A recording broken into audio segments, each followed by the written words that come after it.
l'extrême droite a réussi à utiliser la lutte du peuple palestinien pour enlever leur image d'antisémite, qui était bien collée au Front National et au Rassemblement National. Et on l'a vu même aux dernières campagnes législatives, des gens qui se présentaient pour être députés et qui avaient tous des casseroles, qui avaient des déclarations complètement dingues, que ce soit sur des Noirs, des Arabes, des Juifs, des musulmans, enfin bref, des gens complètement à côté de la plaque et qui avaient l'air de manquer beaucoup de culture. Pour s'enlever cette étiquette d'antisémite du Rassemblement National, ils te disent « Ouais, nous sommes dans les associations d'amitié France-Israël ». Ils ont carrément été invités en Israël, quoi.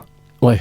Mais Jordan Bardella et mais Marion Maréchal. en fait, pour moi, tout ça, c'est logique. C'est du vocabulaire. Ils utilisent ça pour dire, regardez, on n'est pas antisémite, on est en amitié franco-Israël. Donc je pense que déjà, il n'y a pas plus antisémite que ça. Parce que en Israël, il faut savoir qu'il n'y a pas que des juifs. Pourquoi ça serait une excuse de dire je ne suis pas antisémite parce que je suis en amitié franco-Israël? C'est pas la première fois dans l'histoire des partis d'extrême droite qui, par définition, ne veulent pas de l'étranger. Pour les plus fous, voudraient même conquérir d'autres territoires. Historiquement, en fait, dans différents pays, l'extrême droite arrive à parler avec l'extrême droite d'autres pays. Parce qu'en fait, ils sont d'accord. Des gens d'extrême droite dans des pays en Afrique qui parlaient avec le Rassemblement National, parce qu'en fait, ils s'entendent sur la ligne qui est chacun chez soi. Et c'est pour ça que ces gens-là, ils arrivent à parler avec eux. Quand en Israël, depuis quelques années, tu as un gouvernement d'extrême droite qui est avéré, c'est logique que le Rassemblement National parle très bien avec eux. Mais eux, ils utilisent cette espèce d'amitié pour dire c'est la preuve qu'on n'est pas antisémite. Les extrêmes droites s'entendent très bien entre elles sur le fait d'être chacun chez soi.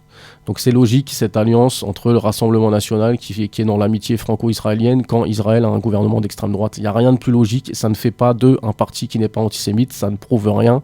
Et de toute façon, leur historique parle pour eux-mêmes. 50 ans d'antisémitisme, derrière, tu vas pas changer du jour au lendemain, quoi.